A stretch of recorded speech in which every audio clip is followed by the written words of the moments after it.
ਵਾਹਿਗੁਰੂ ਸਾਹਿਬ ਜੀ। ਇੱਕ ਓੰਕਾਰ ਸਤਿਨਾਮ ਕਰਤਾ ਪੁਰਖ ਨਿਰਭਉ ਨਿਰਵੈਰ ਅਕਾਲ ਮੂਰਤ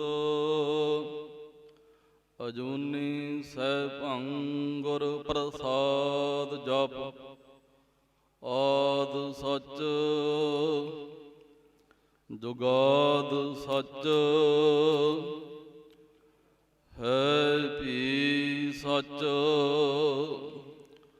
ਨਾਨਕ ਹੋਸੀ ਭੀ ਸਚ। ਇੱਕ ਓੰਕਾਰ ਸਤਿਗੁਰ ਪ੍ਰਸਾਦ। ਉਤਾਰ ਖਾਸੇ ਦਸਖਤ ਕਾ ਪਾਤਸ਼ਾਹੀ ਦਸਵੀਂ। ਅਕਾਲ ਪੁਰਖ ਕੀ ਰੱਛਾ ਹਮਨੈ। ਸਰਬ ਲੋਹ ਦੀ ਰੱਛਿਆ ਹਮਨੈ। ਸਰਬ ਕਾਲ ਜੀ ਦੀ ਰੱਛਿਆ ਹਮਨੈ। ਸਰਬ ਲੋਹ ਜੀ ਦੀ ਸਦਾ ਰੱਛਿਆ ਹਮਨੈ। ਕਬੀਰ ਸੇਵਾ ਕਾ ਦੋਏ ਭਲੇ। ਏਕ ਸੰਤ ਇਕ ਰਾਮ। ਰਾਮ ਜੋ ਦਾਤਾ ਮੁਕਤ ਕੋ। ਸੰਤ ਜਪਾਵੈ ਨਾਮ। ਮੂਕ ਉਚਰੈ ਸ਼ਾਸਤਰ ਖਟ। ਪਿੰਗ ਗਿਰਨ ਚੜ ਜਾਏ। ਅੰਧ ਲਖੈ ਬਦਰੋ ਸੁਨੈ। ਜਾਉ ਕਾਲ ਕਿਰਪਾ ਕਰਾਏ। ਕਹਾਂ ਬੁੱਧ ਪ੍ਰਭ ਤੁਛ ਹਮਾਰੀ। ਵਰਨ ਸਕਹਿ ਮਹਿਮਾ ਜੋ ਤਿਹਾਰੀ। ਹਮ ਨ ਸਕਤ ਕਰ ਸਿਫਤ ਤੁਮਾਰੀ। ਆਪ ਲਿਹੋ ਤੁਮ ਕਥਾ ਸੁਧਾਰੀ। ਨਾ ਹਉ ਜਤੀ ਸਤੀ ਨਹੀਂ ਪੜਿਆ। ਮੂਰਖ ਮੁਗਦਾ ਜਨਮ ਪਿਆ। ਪ੍ਰਣਵਤ ਨਾਨਕ ਤਿਨ ਕੀ ਸਰਣਾ। ਜਿਨ ਤੂੰ ਨਾਹੀਂ ਵਿਸਰਿਆ। ਜੋ ਬੁਲਾਵਹਿ ਤਿਉ ਬੋਲਹਿ ਸੁਆਮੀ। ਕੁਦਰਤ ਕਵਨ ਹਮਾਰੀ। ਸਾਧ ਸੰਗ ਨਾਨਕ ਜਸ ਗਾਇਓ। ਜੋ ਪ੍ਰਭ ਕੀ ਅਤ ਪਿਆਰੀ। ਜੋ ਬੁਲਾਵਹਿ ਤਿਉ ਬੋਲਹਿ ਸੁਆਮੀ। ਕੁਦਰਤ ਕਵਨ ਹਮਾਰੀ। ਸਾਧ ਸੰਗ ਨਾਨਕ ਜਸ ਗਾਇਓ। ਜੋ ਪ੍ਰਭ ਕੀ ਅਤ ਪਿਆਰੀ। ਪਰਮ ਸਨਮਾਨਯੋਗ ਗੁਰੂ ਸਰੂਪ ਗੁਰੂ ਖਾਲਸਾ ਸਾਧ ਸੰਗਤ ਜੀ। ਖੰਡਾਂ ਬ੍ਰਹਮੰਡਾਂ ਦੇ ਮਾਲਕ ਸਰਬ ਜੀਆਂ ਦੇ ਉਧਾਰ ਕਰਤਾ। ਸਮੁੱਚੀ ਮਨੁੱਖਤਾ ਦੇ ਸਾਂਝੇ ਰਹਿਬਰ। ਧੰਨ ਧੰਨ ਸਤਿਗੁਰੂ ਸ੍ਰੀ ਗੁਰੂ ਗ੍ਰੰਥ ਸਾਹਿਬ ਜੀ ਮਹਾਰਾਜ ਜੀਆਂ ਦੀ ਪਾਵਨ ਪਵਿੱਤਰ ਨਿੱਘੀ ਮਿੱਠੀ ਪਿਆਰੀ ਗੋਦ ਦਾ ਆਨੰਦ ਮਾਣ ਰਹੇ ਹੋ। ਗੁਰੂ ਖਾਲਸਾ ਜੀ ਅੰਤਰਜਾਮੀ ਬਾਲੇ ਭੋਲੇ ਪਰ ਉਪਕਾਰੀ ਸ਼ਸਤਰ ਧਾਰੀ। ਖੜਗੇਸ਼ ਪਿਤਾ ਜਗਤੇਸ਼ ਪਿਤਾ ਦਸ਼ਮੇਸ਼ ਪਿਤਾ। ਮਹਾਨ ਪਰ ਉਪਕਾਰੀ ਸਤਿਗੁਰੂ ਪਿਆਰੇ ਗੁਰੂ ਗੁਰੂ ਗੋਬਿੰਦ ਸਿੰਘ ਸਾਹਿਬ ਮਹਾਰਾਜ ਜੀਆਂ ਦੀ ਬਖਸ਼ਿਸ਼ ਗੁਰਫਤਿਹ ਪ੍ਰਵਾਨ ਕਰੋ। ਸਾਰੇ ਪਿਆਰ ਨਾਲ ਆਖੋ ਜੀ ਵਾਹਿਗੁਰੂ ਜੀ ਕਾ ਖਾਲਸਾ ਵਾਹਿਗੁਰੂ ਜੀ ਕੀ ਫਤਿਹ। ਗੁਰੂ ਖਾਲਸਾ ਸਾਧ ਸੰਗਤ ਜੀ। ਸ਼੍ਰੀਮਾਨ ਸੰਤ ਬਾਬਾ ਸੁਰਜੀਤ ਸਿੰਘ ਜੀ ਜੋ ਅੱਜ ਤੋਂ ਤਕਰੀਬਨ 42-43 ਸਾਲ ਪਹਿਲਾਂ ਮਿਤੀ 28/11/1978 ਨੂੰ ਇਸ ਮਾਤ ਲੋਕ ਤੋਂ ਪੰਜ ਭੂਤਕ ਸਰੀਰ ਨੂੰ ਤਿਆਗ ਕਰਕੇ ਚਲੇ ਗਏ। ਤਿੰਨਾਂ ਮਹਾਂਪੁਰਖਾਂ ਦੀ ਯਾਦ ਵਿੱਚ ਮੌਜੂਦਾ ਮੁਖੀ ਸੰਤ ਬਾਬਾ ਸੁਰਜੀਤ ਸਿੰਘ ਜੀ ਨਿਮਰਤਾ ਦੀ ਮੂਰਤ ਔਰ ਆਪ ਸੰਗਤਾਂ ਦੇ ਸਹਿਯੋਗ ਦੇ ਨਾਲ ਮਹਾਨ ਗੁਰਮਤਿ ਸਮਾਗਮਾਂ ਦਾ ਪਰ ਉਪਰਾਲਾ ਕੀਤਾ ਜਾ ਰਿਹਾ ਹੈ। ਮਹਾਨ ਪਰ ਉਪਕਾਰ ਹੈ ਇਹ ਮਹਾਂਪੁਰਸ਼ਾਂ ਦਾ। ਸੋ ਗੁਰੂ ਖਾਲਸਾ ਜੀ ਸਾਨੂੰ ਹੁਕਮ ਹੋਇਆ ਸੀ ਕਿ ਸ੍ਰੀ ਗੁਰੂ ਨਾਨਕ ਦੇਵ ਮਹਾਰਾਜ ਜੀਆਂ ਦੇ ਪ੍ਰਕਾਸ਼ ਪੁਰਬ ਦੇ ਸੰਬੰਧ ਵਿੱਚ ਅਤੇ ਮਹਾਂਪੁਰਖਾਂ ਦੀ ਯਾਦ ਦੇ ਸੰਬੰਧ ਵਿੱਚ ਕੁਝ ਬੋਲਿਆ ਜਾਵੇ। ਸੋ ਗੁਰੂ ਖਾਲਸਾ ਜੀ ਹੁਣੇ ਹੀ ਤਕਰੀਬਨ ਹਫ਼ਤਾ ਪਹਿਲਾਂ 19 ਤਰੀਕ ਨੂੰ ਦੇਸ਼ਾਂ ਵਿਦੇਸ਼ਾਂ ਵਿੱਚ ਸ੍ਰੀ ਨਨਕਾਣਾ ਸਾਹਿਬ ਸਾਰੇ ਗੁਰਧਾਮਾਂ ਦੇ ਵਿਖੇ ਸੰਗਤਾਂ ਸ੍ਰੀ ਗੁਰੂ ਨਾਨਕ ਦੇਵ ਮਹਾਰਾਜ ਜੀਆਂ ਦੀ ਪਾਵਨ ਪਵਿੱਤਰ ਯਾਦ ਗੁਰਪੁਰਬ ਅਵਤਾਰ ਪੁਰਬ ਮਨਾ ਕਰਕੇ ਹਟੀਆਂ ਨੇ। ਸੋ ਗੁਰੂ ਖਾਲਸਾ ਜੀ ਸਤਿਗੁਰੂ ਜੀ ਦੇ ਆਉਣ ਤੋਂ ਪਹਿਲਾਂ ਧਰਤੀ ਤੇ ਜੋ ਪਸਾਰਾ ਸੀ, ਉਹ ਜੋ ਧਰਮੀ ਲੋਕ ਸਨ ਉਹ ਦਿਖਾਵੇ ਦੇ ਰਹਿ ਗਏ ਸਨ ਅਤੇ ਰਾਜਿਆਂ ਨੇ ਪ੍ਰਜਾ ਦੀ ਰੱਖਿਆ ਕਰਨੀ ਹੁੰਦੀ ਹੈ, ਉਹ ਪ੍ਰਜਾ ਨੂੰ ਤੰਗ ਕਰਨ ਲੱਗ ਪਏ ਸਨ। ਤੇ ਜਿਹੜੀ ਧਰਤੀ ਹੁੰਦੀ ਹੈ ਨਾ, ਭਾਈ ਗੁਰਦਾਸ ਜੀ ਕਹਿੰਦੇ ਨਾ ਤਾਂ ਧਰਤੀ ਨੂੰ ਪਰਬਤਾਂ ਦਾ ਭਾਰ ਹੈ ਅਸਮਾਨ ਖੰਦੇ। ਏਡੇ ਵੱਡੇ ਪਹਾੜ ਨੇ ਅਸਮਾਨਾਂ ਤੱਕ ਖਹਿਣ ਤੱਕ ਜਾਂਦੇ ਨੇ, ਧਰਤੀ ਕਹਿੰਦੀ ਮੈਨੂੰ ਉਹਨਾਂ ਦਾ ਕੋਈ ਭਾਰ ਨਹੀਂ ਵਿਆਪਦਾ, ਨਾ ਮੈਨੂੰ ਕੋਈ ਬਿਲਡਿੰਗਾਂ ਦਾ, ਕਿਤਨੀ ਦੁਨੀਆ ਇੱਥੇ ਹੱਸਦੀ ਵਸਦੀ ਹੈ, ਕਿਸੇ ਦਾ ਮੈਨੂੰ ਕੋਈ ਭਾਰ ਨਹੀਂ ਹੈ। ਜੇ ਮੈਨੂੰ ਭਾਰ ਹੈ ਤੇ ਇਕਰਤ ਘਣਾ ਦਾ, ਮੰਦੀ ਹੂੰ ਮੰਦੇ ਵਿਸਰਿਆ ਜਨ ਨਾਮ ਤੇ ਭੋਏ ਭਾਰ ਥੀਏ। ਉਹਨਾਂ ਦਾ ਮੈਨੂੰ ਭਾਰ ਜਿਹੜਾ ਵਿਆਪਦਾ ਹੈ। ਤੇ ਧਰਤੀ ਨੇ ਵਾਹਿਗੁਰੂ ਦੇ ਚਰਨਾਂ ਵਿੱਚ ਬੇਨਤੀ ਕੀਤੀ, ਕਲਮਲ ਹੋਈ ਮੇਦਨੀ ਅਰਦਾਸ ਕਰੇ ਲਿਵਲਾਏ, ਸੱਚਾ ਸੁਣਿਆ ਕੰਨ ਦੇ ਧੀਰਕ ਦੇਵੈ ਸਹਿਜ ਸੁਭਾਏ। ਅਕਾਲ ਪੁਰਖ ਵਾਹਿਗੁਰੂ ਨੇ ਧਰਤੀ ਦੀ ਬੇਨਤੀ ਪ੍ਰਵਾਨ ਕੀਤੀ ਅਤੇ ਕਹਿਣਾ ਕੀਤਾ, ਹੁਣ ਅਸੀਂ ਆਪ ਹੀ ਆਵਾਂਗੇ। ਬਥੇਰਿਆਂ ਨੂੰ ਭੇਜਿਆ ਮਾਤ ਲੋਕ ਤੇ, ਜਿਸ ਜਿਸ ਨੂੰ ਵੀ ਭੇਜਿਆ ਜੇ ਜੇ ਹੋਤ ਭਇਓ ਜਗ ਸਿਆਨਾ, ਤਿਨ ਤਿਨ ਆਪਣਾ ਪੰਥ ਚਲਾਨਾ। ਜੇ ਕਿਸੇ ਕੋਲੇ ਮਾੜੀ ਮੋਟੀ ਕੋਈ ਰਿੱਧੀ ਸਿੱਧੀ ਆ ਵੀ ਗਈ ਤੇ ਉਹ ਕਹਿੰਦਾ ਵੀ ਅਸੀਂ ਆ। ਜਿਤਨੇ ਦੇਵੀ ਦੇਵਤੇ ਆਏ ਸਾਰੀ ਆਪਣੀ ਪੂਜਾ ਪ੍ਰਤਿਸ਼ਠਾ ਵਿੱਚ ਪੈ ਗਏ ਤੇ ਰੱਬ ਬਾਰੇ ਗੁਰੂ ਗੋਬਿੰਦ ਸਿੰਘ ਮਹਾਰਾਜ ਜੀ ਕਹਿੰਦੇ ਕਿਸੇ ਨੇ ਨਹੀਂ ਦੱਸਿਆ ਪਰਮੇਸ਼ਰ ਦੇ ਸਿਮਰਨ ਬਾਰੇ। ਸਾਰੇ ਆਪੋ ਆਪਣੀ ਪੂਜਾ ਦੇ ਵਿੱਚ ਉਲਝ ਗਏ। ਤੇ ਗੁਰੂ ਖਾਲਸਾ ਸਾਧ ਸੰਗਤ ਜੀ, ਧੰਨ ਧੰਨ ਸਤਿਗੁਰੂ ਸ੍ਰੀ ਗੁਰੂ ਨਾਨਕ ਦੇਵ ਮਹਾਰਾਜ ਸੱਚੇ ਪਾਤਸ਼ਾਹ ਜੀ, ਆਪ ਅਕਾਲ ਪੁਰਖ ਵਾਹਿਗੁਰੂ, ਆਪ ਨਾਰਾਇਣ ਕਲਾ ਧਾਰ ਜਗ ਮਹਿ ਪਰਵਰਿਓ, ਨਿਰੰਕਾਰ ਆਕਾਰ ਜੋਤ ਜਗ ਮੰਡਲ ਕਰਿਓ। ਧੰਨ ਧੰਨ ਸ੍ਰੀ ਗੁਰੂ ਨਾਨਕ ਦੇਵ ਮਹਾਰਾਜ ਜੀਆਂ ਦਾ ਰਾਏ ਭੋਏ ਦੀ ਤਲਵੰਡੀ, ਜੋ ਸਤਿਗੁਰਾਂ ਜੀਆਂ ਦਾ ਪਾਵਨ ਪਵਿੱਤਰ ਸਥਾਨ ਸ੍ਰੀ ਨਨਕਾਣਾ ਸਾਹਿਬ ਦੇ ਵਿਖੇ ਗੁਰੂ ਖਾਲਸਾ ਜੀ 1526 ਬਿਕਰਮੀ ਸੰਮਤ ਦੇ ਅਨੁਸਾਰ 1526 ਸੰਨ ਦੇ ਵਿੱਚ ਹੋਇਆ। ਸੋ ਗੁਰੂ ਖਾਲਸਾ ਜੀ ਜਿਸ ਸਮੇਂ ਗੁਰੂ ਨਾਨਕ ਦੇਵ ਮਹਾਰਾਜ ਜੀ ਮਾਤ ਲੋਕ ਤੇ ਆਏ, ਹੁਣ ਇਹ ਵੀ ਮਨ ਚ ਕੰਗਾਂ ਦੇ ਆ ਜਾਂਦਾ ਵੀ ਸਤਿਗੁਰੂ ਜੀ ਕਿਸ ਪ੍ਰਕਾਰ, ਤੇ ਗੁਰੂ ਪਾਤਸ਼ਾਹ ਜੀ ਦੀ ਵੀ ਬਚਨ ਨੇ, ਸੋ ਮੁਖ ਜਲੋ ਜਿਤ ਕਹੈ ਠਾਕੁਰ ਜੋਨੀ। ਉਹ ਮੁਖ ਜਲ ਜਾਣਾ ਚਾਹੀਦਾ ਜਿਹੜਾ ਕਦੇ ਵੀ ਮਾਲਕ ਜੂਨਾ ਵਿੱਚ ਆਉਂਦਾ।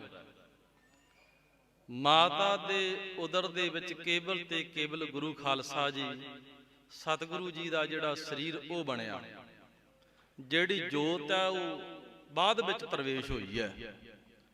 ਸੋ ਗੁਰੂ ਖਾਲਸਾ ਸਾਧ ਸੰਗਤ ਜੀ ਉਸ ਕਮਰੇ ਦੇ ਵਿੱਚ ਚੌਮੁਖੀ ਤੇ 2 ਦੀਵੇ ਚੱਲ ਰਹੇ ਨੇ। ਵੀ ਜਿਸ ਦੀਵੇ ਦੇ ਚਾਰੇ ਪਾਸਿਓਂ ਚਾਰ ਬੱਤੀਆਂ ਹੋਣ, ਚੌਮੁਖੀ ਤੇ ਦੋ ਦੀਵੇ, ਅੱਠਾਂ ਜੋਤਾਂ ਦਾ ਪ੍ਰਕਾਸ਼ ਹੈ।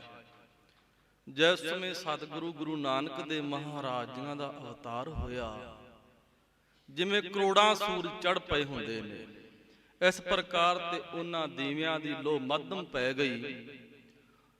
ਤੇ ਬਾਬਾ ਮਹਿਤਾ ਕਲਿਆਣ ਚੰਦ ਜੀ ਨੇ, ਜਿਵੇਂ ਪਦਵੀ ਹੁੰਦੀ ਆ ਨਾ ਡਾਕਟਰਾਂ ਦੀ, ਕੋਈ ਡਾਕਟਰ ਸਾਹਿਬ ਕੋਈ ਇਸ ਤਰ੍ਹਾਂ ਕਹਿੰਦੇ ਆ, ਕੋਈ ਅਫਸਰ ਨੂੰ ਜੋ ਅਹੁਦੇ ਤੇ ਬੈਠਾ ਹੋਵੇ, ਇਸ ਤਰ੍ਹਾਂ ਮਹਿਤਾ ਕਹਿੰਦੇ ਨੇ ਪਟਵਾਰੀ ਨੂੰ। ਤੇ ਸਤਿਗੁਰੂ ਜੀ ਦੇ ਪਿਤਾ ਪਟਵਾਰੀ ਸਨ, ਇਸ ਕਰਕੇ ਮਹਿਤਾ ਜੀ ਲੋਕੀ ਪ੍ਰੇਮ ਦੇ ਨਾਲ ਬੋਲਿਆ ਕਰਦੇ ਸਨ।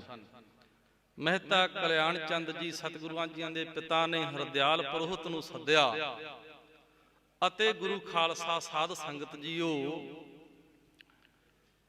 ਨਾਮ ਰੱਖਣ ਵਾਸਤੇ ਕਿਹਾ ਗਿਆ ਪੰਡਤ ਨੂੰ, ਵੀ ਸਾਹਿਬਜ਼ਾਦੇ ਦਾ ਨਾਮ ਰੱਖਿਆ ਜਾਵੇ।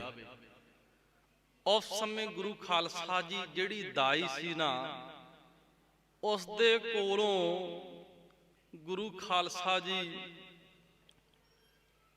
ਹਰਦਿਆਲ ਪੁਰੋਹਿਤ ਨੇ ਨਿਸ਼ਾਨੀਆਂ ਪੁੱਛੀਆਂ, ਬਈ ਅਵਤਾਰ ਸਮੇਂ ਕੀ ਨਿਸ਼ਾਨੀਆਂ ਸਨ।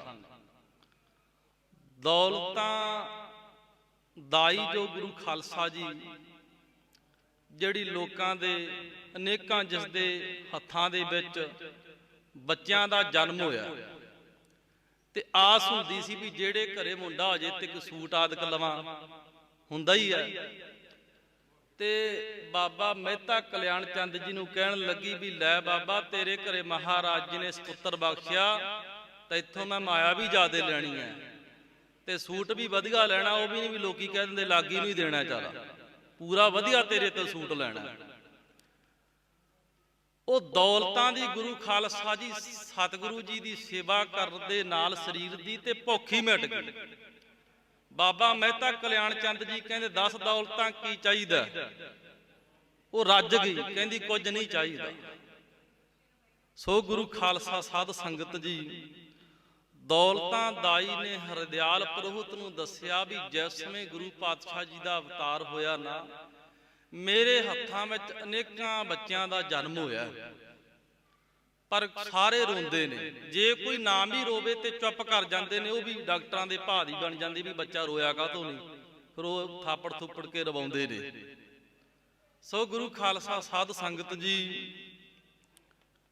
ਤਾਂ ਕਹਿਣ ਲੱਗੀ, ਸਾਹਿਬਜ਼ਾਦੇ ਖਿੜਖੜਾ ਕੇ ਹੱਸੇ ਨੇ, ਤੇ ਸਿਆਣਾ ਵਾਲਾ ਹਾਸਾ ਸੀਗਾ, ਕੋਈ ਬੱਚਿਆਂ ਵਾਲਾ ਵੀ ਨਹੀਂ ਸੀ। ਉਹ ਕਹਿਣ ਲੱਗੇ ਠੀਕ ਹੈ। ਸੋ ਗੁਰੂ ਖਾਲਸਾ ਸਾਧ ਸੰਗਤ ਜੀ, ਇਸ ਪ੍ਰਕਾਰ ਉਹ ਹੱਸਣ ਦਾ ਵੀ ਕਾਰਨ ਕੀ ਸੀ। ਜਦੋਂ ਆਪਾਂ ਕਿਸੇ ਨੂੰ ਬਹੁਤੇ ਲੰਮੇ ਸਮੇਂ ਬਾਅਦ ਮਿਲੀਏ ਨਾ, 5-10 ਸਾਲਾਂ ਬਾਅਦ, ਤੇ ਚਾਣ ਚੱਕ ਹੀ ਮਿਲਾਪ ਹੋ ਜੇ ਤੇ ਹੱਸ ਪੈਂਦੇ ਆ। ਹੁਣ ਸਤਿਗੁਰੂ ਜੀ ਤੇ ਪਰਮੇਸ਼ਰ ਹੈ ਸਭਨਾ ਵਿੱਚ ਤੇ ਹੈ ਗੁਪਤ ਰੂਪ ਵਿੱਚ, ਤੇ ਗੁਰੂ ਖਾਲਸਾ ਜੀ 33 ਕਰੋੜ ਦੇਵਤੇ 96 ਕਰੋੜ ਦੇਵੀ ਬ੍ਰਹਮਾ ਦੇ ਫੁਰਨੇ ਤੋਂ ਪੈਦਾ ਹੋਈ, ਜਿਹੜੀ 6 ਜਤੀ 9 ਨਾਥ 52 ਵੀਰ ਸ਼ਿਵ ਜੀ ਵੀ ਪਾਰਵਤੀ ਦੇ ਸਮੇਤ ਬ੍ਰਹਮਾ ਆਦਿਕ ਜਿਤਨੇ ਦੇਵੀ ਦੇਵਤੇ ਨੇ ਸੂਖਮ ਰੂਪ ਦੇ ਵਿੱਚ ਸਤਿਗੁਰੂ ਜੀ ਦੇ ਸਾਹਮਣੇ ਆ ਖਲੋਤੇ ਤੇ ਫੁੱਲਾਂ ਦੀ ਸੂਖਮ ਸ੍ਰਿਸ਼ਟੀ ਵਿੱਚ ਵਰਖਾ ਕੀਤੀ। ਸਤਿਗੁਰੂ ਜੀ ਉਹਨਾਂ ਨੂੰ ਵੇਖ ਕੇ ਖਿੜਖੜਾ ਕੇ ਹੱਸੇ ਵੀ ਤੁਸੀਂ ਸਾਨੂੰ ਪਛਾਣ ਲਿਆ। ਸੋ ਇਸ ਪ੍ਰਕਾਰ ਗੁਰੂ ਖਾਲਸਾ ਸਾਧ ਸੰਗਤ ਜੀਓ, ਜਦੋਂ ਸਤਿਗੁਰੂ ਜੀ 1 ਮਹੀਨੇ ਦਾ ਮਹਾਰਾਜ ਜੀਆਂ ਦਾ ਸਰੀਰ ਹੋਇਆ, ਵੈਸੇ ਤੇ ਸਤਿਗੁਰੂ ਜੀ ਮੌਜ ਦੇ ਮਾਲਕ ਨੇ, ਜਿਤਨਾ ਚਾਹੁਣ ਸਰੀਰ ਉਹ ਜਿਤਨੀ ਉਮਰ ਦੇ ਵਿੱਚ ਚਾਹੁਣ ਵੱਡਾ ਛੋਟਾ ਕਰ ਸਕਦੇ, ਖੁਦ ਖੁਦਾ ਹੈ। ਪਰ ਜੋ ਵਿਦਵਾਨ ਲੋਕਾਂ ਨੇ ਦੱਸਿਆ ਹੈ ਨਾ, ਸਤਿਗੁਰੂ ਜੀ ਜਦੋਂ 1 ਮਹੀਨੇ ਦੇ ਹੋਏ ਤੇ ਧੌਣ ਟਿਕਾਉਣ ਲੱਗ ਪਏ। ਜਦੋਂ ਗੁਰੂ ਪਾਤਸ਼ਾਹ ਜੀ ਦੇ ਸਰੀਰ ਦੀ ਅਵਸਥਾ ਖਾਲਸਾ ਜੀ 1.5 ਮਹੀਨੇ ਦੀ ਹੋਈ, ਉਸ ਸਮੇਂ ਸੱਚੇ ਪਾਤਸ਼ਾਹ ਗਰੀਬ ਨਵਾਜ ਸਭ ਨੂੰ ਹੱਸ ਕਰਕੇ ਮਿਲਣਾ, ਤੇ ਸਤਿਗੁਰੂ ਜੀ ਦੇ ਘਰ ਦੇ ਵਿੱਚ ਬਾਬਾ ਮਹਿਤਾ ਕਲਿਆਣ ਚੰਦ ਜੀ ਦੇ ਘਰ ਦੇ ਵਿੱਚ ਦਰਸ਼ਨ ਕਰਨ ਦੇ ਬਹਾਨੇ ਲੋਕਾਂ ਦੀ ਭੀੜ ਲੱਗੀ ਰਹਿੰਦੀ ਸੀ। ਤੇ ਜਿਸ ਸਮੇਂ ਸਤਿਗੁਰੂ ਜੀ 7 ਮਹੀਨਿਆਂ ਦੀ ਅਵਸਥਾ ਦੇ ਵਿੱਚ ਪਹੁੰਚੇ ਨੇ, ਤੇ ਚੌਂਕੜਾ ਮਾਰ ਕਰਕੇ ਸਤਿਗੁਰੂ ਜੀ ਬੈਠਣ। ਹੁਣ ਮਾਤਾਵਾਂ ਨੂੰ ਪਤਾ ਵੀ ਬੱਚੇ ਨੂੰ ਮਾਤਾਵਾਂ ਛੇਤੀ ਲੱਤਾਂ ਦੇ ਭਾਰ ਨਹੀਂ ਖਿਡਾਉਣ ਦਿੰਦੀਆਂ। ਮਾਤਾਵਾਂ ਨੂੰ ਹੁੰਦਾ ਵੀ ਕਿਤੇ ਲੱਤਾਂ ਬੱਚੇ ਦੀਆਂ ਵਿੰਗੀਆਂ ਨਾ ਹੋ ਜਾਣ। ਤੇ ਮਾਤਾ ਤ੍ਰਿਪਤਾ ਜੀ ਲੱਤਾਂ ਸਤਿਗੁਰੂ ਜੀ ਦੇ ਚਰਨਾਂ ਤੋਂ ਫੜ ਕਰਕੇ ਸਿੱਧੀਆਂ ਕਰਿਆ ਕਰਨ ਤੇ ਸਤਿਗੁਰੂ ਜੀ ਫੇਰ ਚੌਂਕੜਾ ਮਾਰ ਲਿਆ ਕਰਨ। ਉਸ ਸਮੇਂ ਜਣਾ ਰਹੇ ਸਨ ਕਿ ਭਾਈ ਭਜਨ ਕਰੋ ਪਰਮੇਸ਼ਰ ਦਾ, ਤੇ ਅਸਾਂ ਨੇ ਵੀ ਭਜਨ ਹੀ ਕਰਨਾ ਹੈ। ਜਦੋਂ ਗਰੀਬ ਨਵਾਜ਼ ਜੀ 8ਵੇਂ ਮਹੀਨੇ ਦੀ ਅਵਸਥਾ ਦੇ ਵਿੱਚ ਸਰੀਰ ਦੀ ਆਯੂ ਹੋਈ, ਖਾਲਸਾ ਜੀ ਸਵਾ ਪਹਿਰ ਰਾਤ ਰਹਿੰਦੀ ਮਹਾਰਾਜ ਸੱਚੇ ਪਾਤਸ਼ਾਹ ਜੀ ਉੱਠ ਖੜਿਆ ਕਰਨ, ਤਾਂ ਕਿ ਮਾਤਾ ਪਿਤਾ ਦਾ ਵੀ ਸੁਭਾਅ ਬਣ ਜੇ ਅੰਮ੍ਰਿਤ ਵੇਲੇ ਜਾਗਣ ਦਾ। ਤੇ ਮਹਾਰਾਜ ਜੀ ਨੇ ਅਬੋਲ ਅਵਸਥਾ ਦੇ ਵਿੱਚ ਜਣਾ ਦਿੱਤਾ ਸੀ ਅੰਮ੍ਰਿਤ ਵੇਲੇ ਦੀ ਮਹਾਨਤਾ। ਤੇ 1.5 ਸਾਲ ਦੀ ਅਵਸਥਾ ਵਿੱਚ ਸੱਚੇ ਪਾਤਸ਼ਾਹ ਜੀ ਗੁਰੂ ਗਰੀਬ ਨਵਾਜ਼ ਖਾਲਸਾ ਜੀਓ, ਕੋਈ ਬੱਚੇ ਜਿਤਨੇ ਹਨ, ਕੋਈ ਕਿਹਦਾ ਨਾਂ ਲੈਂਦਾ, ਕੋਈ ਮਾਂ ਪਿਓ ਭੈਣ ਭਰਾ, ਕੋਈ ਅੱਜ ਕੱਲ੍ਹ ਪੰਛੀਆਂ ਜਾਨਵਰਾਂ ਦੇ ਨਾਂ ਲੈਂਦੇ ਨੇ, ਬੱਚੇ ਤੋਂ ਬੁਲਾਉਂਦੇ ਨੇ। ਤੇ ਧੰਨ ਗੁਰੂ ਨਾਨਕ ਨਿਰੰਕਾਰ ਸਤਿਗੁਰੂ ਜੀ ਨੇ ਸਭ ਤੋਂ ਪਹਿਲਾਂ ਆਪਣੇ ਮੁਖ ਦੇ ਵਿੱਚੋਂ ਉਚਾਰਨ ਕੀਤਾ ਵਾਹਿਗੁਰੂ। ਸੋ ਗੁਰੂ ਖਾਲਸਾ ਜੀ ਤੇ 3 ਸਾਲ ਦੀ ਅਵਸਥਾ ਦੇ ਵਿੱਚ ਸ਼ਬਦ ਸ਼ਲੋਕੀ ਗੀਤਾ ਦੇ ਅਰਥ ਉਚਾਰਨ ਕੀਤੇ। ਜਦੋਂ ਸਤਿਗੁਰੂ ਜੀ ਦੇ ਸਰੀਰ ਦੀ 5 ਸਾਲ ਦੀ ਅਵਸਥਾ ਹੋਈ, ਪਿਤਾ ਦੇ ਮਨ ਵਿੱਚ ਫੁਰਨਾ ਹੋਇਆ, ਚਾਹਿਆ ਵੀ ਪੜਾਉਣਾ ਚਾਹੀਦਾ ਹੈ ਬਾਲਕ ਨੂੰ। ਜਿਨ੍ਹਾਂ ਕੋਲੇ ਵੀ ਪੜਾਉਣ ਵਾਸਤੇ ਲੈ ਕੇ ਗਏ ਤੇ ਉਹਨਾਂ ਨੂੰ ਖਾਲਸਾ ਜੀ ਸਤਿਗੁਰੂ ਜੀ ਨੇ ਪੜਾਉਣਾ ਕੀਤਾ। ਬ੍ਰਿਜਨਾਥ ਪੰਡਤਾਂ ਵਰਗਿਆਂ ਨੂੰ, ਕੁਤਬੁੱਦੀਨ ਮੁੱਲਾ ਵਰਗਿਆਂ ਨੂੰ। ਇਸ ਪ੍ਰਕਾਰ ਸਤਿਗੁਰੂ ਗੁਰੂ ਨਾਨਕ ਦੇ ਮਹਾਰਾਜ ਜੀਆਂ ਨੇ ਖਾਲਸਾ ਜੀ, ਕਿਸੇ ਕਵੀ ਨੇ ਕਿਹਾ ਤਾਰੇ ਗਿਣੇ ਜਦ ਤੇਰੇ ਤਾਰੇ ਨਾ ਗਿਨਾਤ ਹੈ। ਵੈਸੇ ਤਾਂ ਕਹਿੰਦੇ ਔਖੀ ਗੱਲ ਹੈ, ਅਸਮਾਨ ਦੇ ਤਾਰੇ ਕੋਈ ਗਿਣ ਨਹੀਂ ਸਕਦਾ, ਪਰ ਕਹਿੰਦੇ ਕੋਈ ਅੱਜ ਕੱਲ ਸਾਇੰਸ ਦਾ ਸਮਾਂ ਤਾਰੇ ਗਿਣ ਲੇ ਤੇ ਗਿਣ ਵੀ ਲਵੇ ਭਾਈ।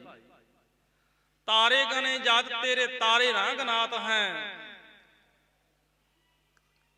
ਕੀ ਕਹਿੰਦੇ ਨੇ ਕਵੀ ਜਨ, ਕਹਿੰਦੇ ਅਸਮਾਨ ਦੇ ਤਾਰੇ ਤਾਂ ਕੋਈ ਭਾਈ ਗਿਣ ਹੀ ਸਕਦਾ, ਪਰ ਸਤਿਗੁਰੂ ਗੁਰੂ ਨਾਨਕ ਦੇ ਮਹਾਰਾਜ ਜੀ ਨੇ ਜਿਤਨੇ ਜੀਵਾਂ ਦਾ ਉਧਾਰ ਕੀਤਾ, ਜਿਤਨੇ ਲੋਕਾਂ ਦਾ ਭਲਾ ਕੀਤਾ, ਉਹਨਾਂ ਦੀ ਕੋਈ ਗਿਣਤੀ ਨਹੀਂ ਹੈ। ਸੋ ਕੁਝ ਸਮਾਂ ਆਪਾਂ ਗੁਰੂ ਨਾਨਕ ਦੇ ਮਹਾਰਾਜ ਜੀਆਂ ਦੇ ਜੀਵਨ ਦੇ ਬਾਰੇ ਵਿਚਾਰ ਕੀਤੀ ਹੈ। ਗੁਰੂ ਨਾਨਕ ਕੀ ਬਾਤ ਬਾਤ ਮੈਂ ਬਾਤ ਹੈ, ਜੋ ਕੇ ਲੈ ਕੇ ਪਾਤ ਪਾਤ ਮੈਂ ਪਾਤ ਹੈ। ਕੋਈ ਬੰਦਾ ਸਾਰੀ ਉਮਰ ਸਾਰੀ ਜ਼ਿੰਦਗੀ ਜਿਤਨੇ ਮਰਜੀ ਜੁਗ ਲੱਗਾ ਰਵੇ, ਕੋਈ ਉਮਰਾਂ ਵਧਾ ਕਰਕੇ ਵੀ, ਤੇ ਕੋਈ ਗੁਰੂ ਨਾਨਕ ਦੇ ਮਹਾਰਾਜ ਜੀ ਦਾ ਕੋਈ ਵਡਿਆਈ ਦਾ ਉਪਮਾ ਦਾ ਅੰਤ ਨਹੀਂ ਹੈ। ਸੋ ਗੁਰੂ ਖਾਲਸਾ ਜੀ, ਹੁਣ ਆਪਾਂ ਮਹਾਂਪੁਰਸ਼ਾਂ ਦੇ ਵਾਲੇ ਪਾਸੇ ਆਈਏ, ਕੁਝ ਸਮਾਂ ਇਹ ਵੀ ਵਿਚਾਰ ਕਰੀਏ ਜਿਨ੍ਹਾਂ ਦੀ ਯਾਦ ਵਿੱਚ ਜੁੜ ਬੈਠੇ ਹਾਂ। ਧੰਨ ਗੁਰੂ ਨਾਨਕ ਦੇ ਮਹਾਰਾਜ ਜੀ ਦੇ ਤੀਸਰੇ ਸਰੂਪ, ਤੀਸਰੇ ਗੁਰੂ ਨਾਨਕ ਭਾਵ ਸਤਿਗੁਰੂ ਸ੍ਰੀ ਗੁਰੂ ਅਮਰਦਾਸ ਜੀ ਮਹਾਰਾਜ, ਜਿਨ੍ਹਾਂ ਦੀ ਬਾਬਤ ਭੱਟਾਂ ਨੇ ਕਹਿਣਾ ਕੀਤਾ, ਘਨ ਹਰ ਬੂੰਦ ਬਸਰੋ ਮਾਵਲ ਕੁਸਮ ਬਸੰਤ ਗਨੰਤ ਨਾ ਆਵੈ, ਰਵ ਸਸ ਕਿਰਨ ਉਦਰ ਸਾਗਰ ਕੋ ਗੰਗ ਤਰੰਗ ਅੰਤ ਕੋ ਪਾਵੈ, ਰੁਦਰ ਧਿਆਨ ਗਿਆਨ ਸਤਿਗੁਰ ਕੇ ਕਬ ਜਨ ਭਲ ਉਨਹਿ ਜੋ ਗਾਵੈ, ਭੱਲੇ ਅਮਰਦਾਸ ਗੁਣ ਤੇਰੇ ਤੇਰੀ ਉਪਮਾ ਤੋਹੇ ਬਣ ਆਵੈ। ਸੋ ਗੁਰੂ ਖਾਲਸਾ ਸਾਧ ਸੰਗਤ ਜੀਓ, ਧੰਨ ਧੰਨ ਸਤਿਗੁਰੂ ਸ੍ਰੀ ਗੁਰੂ ਅਮਰਦਾਸ ਜੀ ਮਹਾਰਾਜ। ਭੱਟ ਸਾਹਿਬਾਨ ਜੀ ਕਹਿੰਦੇ, ਭਾਈ ਅਸਮਾਨ ਦੀਆਂ ਰਾਹੀਂ, ਬੱਦਲਾਂ ਦੇ ਰਾਹੀਂ ਅਸਮਾਨ ਚੋਂ ਜੋ ਮੀਂਹ ਦੀਆਂ ਬੂੰਦਾਂ ਡਿੱਗਦੀਆਂ ਨੇ, ਕੋਈ ਗਿਣਤੀ ਕਰ ਲੂ? ਨਹੀਂ ਕਰ ਸਕਦਾ। ਘਨ ਹਰ ਬੂੰਦ, ਬੱਦਲ ਵਰਖਾ ਕਰਦੇ, ਕਰ ਲੂ ਕੋਈ ਗਿਣਤੀ? ਤੇ ਇਸੇ ਹੀ ਪ੍ਰਕਾਰ ਬਸਰੋ ਮਾਵਲ, ਧਰਤੀ ਤੇ ਕਿਤਨੀ ਬਨਾਸਪਤੀ ਹੈ, ਕਣਕ ਝੋਨਾ ਆਦਿ, ਕੋਈ ਦਾਣਿਆਂ ਦੀ ਗਿਣਤੀ ਕਰ ਲੂ? ਬਨਾਸਪਤੀ ਦੀ ਕਿਤਨੀ ਕੁ ਜ਼ਿਆਦੇ ਧਰਤੀ ਤੇ ਹੈ, ਕਿਤਨੇ ਪ੍ਰਕਾਰ ਦੇ ਫੁੱਲ ਆਦਿਕ ਨੇ, ਕਿਤਨੇ ਤਰ੍ਹਾਂ ਦੀਆਂ ਖੇਤੀਆਂ ਨੇ, ਕੋਈ ਗਿਣਤੀ ਨਹੀਂ ਹੈ। ਕਨ ਹਰ ਬੂੰਦ ਬਸਰੋ ਮਾਵਲ ਕੁਸਮ ਬਸੰਤ ਗਨੰਤ ਨਾ ਆਵੈ। ਤੇ ਬਸੰਤ ਦੀ ਰੁੱਤ ਵਿੱਚ ਫੁੱਲ ਖਿੜਦੇ ਨੇ, ਕਿੰਨੇ ਪ੍ਰਕਾਰ ਦੇ ਤੇ ਕਿੰਨੇ ਫੁੱਲ ਨੇ, ਕੋਈ ਗਿਣ ਲੂ ਧਰਤੀ ਤੇ? ਨਹੀਂ ਗਿਣੇ ਜਾ ਸਕਦੇ। ਰਵ ਸਸ ਕਿਰਨ, ਰਵ ਕਹਿੰਦੇ ਨੇ ਸੂਰਜ ਨੂੰ ਤੇ ਸਸ ਕਹਿੰਦੇ ਨੇ ਚੰਦਰਮਾ ਨੂੰ। ਸੂਰਜ ਤੇ ਚੰਦਰਮਾ ਦੀਆਂ ਕਿਰਨਾਂ ਗਿਣ ਦੂ ਕੋਈ? ਨਹੀਂ ਗਿਣਤੀ ਹੁੰਦੀ ਭਾਈ। ਰਵ ਸਸ ਕਿਰਨ ਉਧਰ ਸਾਗਰ ਕੋ, ਤੇ ਸਮੁੰਦਰ ਦਾ ਪੇਟ ਕਿਤਨੇ ਆ ਕਰਕੇ ਦਰਿਆ ਪੈਂਦੇ ਨੇ 999 ਨਦੀਆਂ। 999 ਨਦੀਆਂ ਦਾ ਆ ਕਰਕੇ ਜਲ ਸਮੁੰਦਰ ਦੇ ਵਿੱਚ ਪੈਂਦਾ। ਕੋਈ ਸਮੁੰਦਰ ਦਾ ਪੇਟ ਗਿਣ ਦੂ? ਕਹਿੰਦੇ ਕੋਈ ਅੰਤ ਨਹੀਂ। ਰਵ ਸਸ ਕਿਰਨ ਉਧਰ ਸਾਗਰ ਕੋ, ਗੰਗ ਤਰੰਗ ਅੰਤ ਕੋ ਪਾਵੈ। ਤੇ ਗੰਗਾ ਨਦੀ ਵਿੱਚ ਲਹਿਰਾਂ ਉੱਠਦੀਆਂ ਨੇ, ਕਰ ਲੂ ਕੋਈ ਗਿਣਤੀ ਕਿੰਨੀਆਂ ਉੱਠਦੀਆਂ ਨੇ? ਕਹਿੰਦੇ ਨਹੀਂ ਗਿਣੀ ਜਾ ਸਕਦੀ। ਰੁਦਰ ਧਿਆਨ ਗਿਆਨ ਸਤਿਗੁਰ ਕੇ, ਤੇ ਭੱਟ ਸਾਹਿਬਾਨ ਜੀ ਕਹਿੰਦੇ ਨਾ ਜਿਹੜਾ ਸ਼ਿਵ ਜੀ ਹੈ, ਇਹ ਜਦੋਂ ਇੱਕ ਵਾਰੀ ਚੌਂਕੜਾ ਮਾਰ ਲੈਂਦਾ ਤੇ 88,000 ਵਰਾਂ ਨਹੀਂ ਉੱਠਦਾ। ਇਹਦੀ ਏਡੀ ਵੱਡੀ ਸਮਾਧੀ ਹੈ। ਸ਼ਿਵ ਜੀ ਦੀ ਸਮਾਧੀ ਦਾ ਕੋਈ ਅੰਤ ਪਾਲੂ? ਕਹਿੰਦੇ ਨਹੀਂ ਬਾਈ। ਰੁਦਰ ਧਿਆਨ ਗਿਆਨ ਸਤਿਗੁਰ ਕੇ, ਤੇ ਇੱਥੇ ਗਿਆਨ ਸਤਿਗੁਰ ਦੇ ਦੋ ਅਰਥ ਵਿਦਵਾਨ ਪੁਰਸ਼ ਕਰਦੇ ਨੇ ਵੀ ਇੱਕ ਤਾਂ ਇਹ ਆ ਵੀ ਵਿਸ਼ਨੂੰ ਭਗਵਾਨ ਦੇ ਗਿਆਨ ਦਾ ਕੋਈ ਅੰਤ ਨਹੀਂ। ਫਿਰ ਅੱਗੇ ਕੀ ਹੈ ਨਾ, ਰੁਦਰ ਧਿਆਨ ਗਿਆਨ ਸਤਿਗੁਰ ਕੇ, ਕਬ ਜਨ ਭੱਲ ਉਨਹ ਜੋ ਗਾਵੈ। ਭੱਲ ਭੱਟ ਜੀ ਕਹਿੰਦੇ ਨਾ ਇਹ ਨਾ ਗਾਈਆਂ ਜਾਣ ਵਾਲੀਆਂ ਚੀਜ਼ਾਂ ਨੇ, ਪਰ ਗਿਆਨ ਸਤਿਗੁਰ ਕੇ ਜਿਹਦੇ ਤੇ ਗੁਰੂ ਨਾਨਕ ਦੇ ਮਹਾਰਾਜ ਜੀ ਤੁਰਠਨ ਕਿਰਪਾ ਕਰਨ, ਇਹਨਾਂ ਚੀਜ਼ਾਂ ਨੂੰ ਉਹ ਗਾ ਸਕਦਾ ਹੈ। ਮੀਂਹ ਦੀਆਂ ਕਿਤਨੀਆਂ ਬੂੰਦਾਂ ਇਹਨਾਂ ਦੀ ਵੀ ਗਿਣਤੀ ਹੋ ਸਕਦੀ ਹੈ। ਸਤਿਗੁਰੂ ਜੀ ਦੀ ਕਿਰਪਾ ਦੇ ਨਾਲ ਧਰਤੀ ਦੀ ਬਨਾਸਪਤੀ ਵੀ ਗਿਣੀ ਜਾ ਸਕਦੀ ਹੈ। ਤੇ ਇਸੇ ਹੀ ਪ੍ਰਕਾਰ ਜਿਹੜੇ ਬਸੰਤ ਦੀ ਰੁੱਤ ਵਿੱਚ ਫੁੱਲ ਖਿੜਦੇ ਨੇ, ਇਹ ਵੀ ਗਿਣੇ ਜਾ ਸਕਦੇ ਆ ਮਹਾਰਾਜ ਦੀ ਕਿਰਪਾ ਦੇ ਨਾਲ। ਸੂਰਜ ਤੇ ਚੰਦਰਮਾ ਦੀਆਂ ਕਿਰਨਾਂ ਦਾ ਵੀ ਅੰਤ ਪਾਇਆ ਜਾ ਸਕਦਾ। ਸਮੁੰਦਰ ਦਾ ਪੇਟ ਵੀ ਗਿਣਿਆ ਜਾ ਸਕਦਾ ਹੈ। ਗੰਗਾ ਦੀਆਂ ਲਹਿਰਾਂ ਦਾ ਵੀ ਅੰਤ ਪਾਇਆ ਜਾ ਸਕਦਾ ਹੈ। ਤੇ ਸ਼ਿਵ ਜੀ ਦੀ ਸਮਾਧੀ ਦੀ ਕਿਹੜੀ ਗੱਲ ਹੈ? ਕਹਿੰਦੇ ਬ੍ਰਹਮ ਗਿਆਨੀ ਕੋ ਖੋਜਾ ਮਹੇਸ਼ਰ। ਮਹਾਰਾਜ ਸੱਚੇ ਪਾਤਸ਼ਾਹ ਜੀ ਕਹਿੰਦੇ ਸਾਧੂਆਂ ਨੂੰ ਤੇ ਮਹੇਸ਼ਰ ਕਹਿੰਦੇ ਨੇ ਸ਼ਿਵ ਜੀ ਨੂੰ। ਉਹ ਵੀ ਕਹਿੰਦੇ ਭਾਲਦਾ ਕਿਤੇ ਰੱਬ ਦੇ ਪਿਆਰੇ ਦੇ, ਜਿਨ੍ਹਾਂ ਦੀ ਯਾਦ ਵਿੱਚ ਜੁੜ ਬੈਠੇ ਇਹੋ ਜਿਹੇ ਮਹਾਂਪੁਰਸ਼ ਦੇ ਦਰਸ਼ਨ ਹੋ ਜਾਵਣ। ਸਤਿਗੁਰ ਸੱਚੇ ਪਾਤਸ਼ਾਹ ਜੀ ਕਹਿੰਦੇ ਰੁਦਰ ਧਿਆਨ ਗਿਆਨ ਸਤਿਗੁਰ ਕੇ, ਕਬ ਜਨ ਭੱਲ ਉਨਹ ਜੋ ਗਾਵੈ। ਗੁਰੂ ਪਾਤਸ਼ਾਹ ਜੀ ਦੀ ਕਿਰਪਾ ਦੇ ਨਾਲ ਸ਼ਿਵ ਜੀ ਦੀ ਸਮਾਧੀ ਦਾ ਵੀ ਅੰਤ ਪਾਇਆ ਜਾ ਸਕਦਾ ਹੈ। ਪਰ ਇਹ ਗੁਰੂ ਗਰੀਬ ਨਵਾਜ ਭੱਲ ਭੱਟ ਸਾਹਿਬਾਨ ਜੀ ਕਹਿੰਦੇ ਭੱਲੇ ਅਮਰਦਾਸ ਗੁਣ ਤੇਰੇ, ਤੇਰੀ ਉਪਮਾ ਤੋਹੇ ਬਣਾਵੈ। ਮਹਾਰਾਜ ਤੇਰੀ ਉਪਮਾ ਦਾ ਕੋਈ ਅੰਤ ਨਹੀਂ। ਇਹਨਾਂ ਚੀਜ਼ਾਂ ਦਾ ਅੰਤ ਪਾਇਆ ਜਾ ਸਕਦਾ ਹੈ। ਤੇ ਗੁਰੂ ਖਾਲਸਾ ਸਾਧ ਸੰਗਤ ਜੀ ਕਿਸੇ ਵੀ ਵਿਸ਼ੇ ਤੇ ਕੋਈ ਵੀ ਵਿਚਾਰ ਕਰਨੀ ਹੋਵੇ ਤੇ ਆਪਾਂ ਗੁਰੂ ਖਾਲਸਾ ਜੀ ਗੁਰਬਾਣੀ ਵਿੱਚ ਮਹਾਰਾਜੀਆਂ ਨੇ ਆਪਾਂ ਨੂੰ ਮਹਾਨ ਖਜ਼ਾਨਾ ਬਖਸ਼ਿਆ ਹੈ। ਧੰਨ ਧੰਨ ਸਤਿਗੁਰੂ ਸ੍ਰੀ ਗੁਰੂ ਅਮਰਦਾਸ ਮਹਾਰਾਜ ਸੱਚੇ ਪਾਤਸ਼ਾਹ ਜੀ, ਤੇ ਜਿਨ੍ਹਾਂ ਨੇ ਭਗਤਾਂ ਦੇ ਬਾਰੇ ਦੱਸਿਆ, ਰੱਬ ਦੇ ਪਿਆਰਿਆਂ ਬਾਰੇ ਦੱਸਿਆ ਹੈ ਵੀ ਉਹ ਕਿੱਦਾਂ ਦੇ ਹੁੰਦੇ ਨੇ, ਉਹਨਾਂ ਦਾ ਸੁਭਾਅ ਕਿੱਦਾਂ ਦਾ ਹੁੰਦਾ ਹੈ। ਤੇ ਧੰਨ ਧੰਨ ਸਤਿਗੁਰੂ ਸ੍ਰੀ ਗੁਰੂ ਅਮਰਦਾਸ ਗੁਰੂ ਗਰੀਬ ਨਵਾਜ ਜੀ ਕਹਿੰਦੇ ਭਗਤਾਂ ਕੀ ਚਾਲ ਨਿਰਾਲੀ। ਜਿਹੜੀ ਭਗਤਾਂ ਦੀ ਮਰਿਆਦਾ ਹੈ ਨਾ ਉਹ ਵੱਖਰੀ ਹੈ। ਭਗਤਾਂ ਤੇ ਸੰਸਾਰੀਆਂ ਜੋੜ ਕਦੇ ਨਾ ਆਇਆ।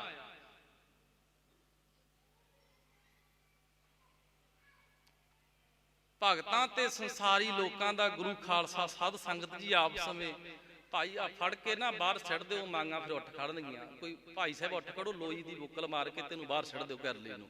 ਨਹੀਂ ਉਹ ਕੋਈ ਨਹੀਂ ਕੋਣੀ ਭਾਈ ਬੈਠੇ ਰਹੋ, ਕੁਝ ਨਹੀਂ ਹੁੰਦਾਗਾ। ਉੱਪਰ ਬੋਲ ਲੋਈ ਦੀ ਬੁੱਕਲ ਮਾਰ ਲਾ। ਇਹਦਾ ਕਰਲੀ ਦਾ ਇਹਦਾ ਤੇ ਖਤਰਾ ਭਾਈ ਜੇ ਵਿੱਚ ਪੈ ਜੇ ਤਾਂ ਹੁੰਦਾ। ਡਰੋ ਨਾ, ਕੋਈ ਖਾਸ ਗੱਲ ਨਹੀਂ।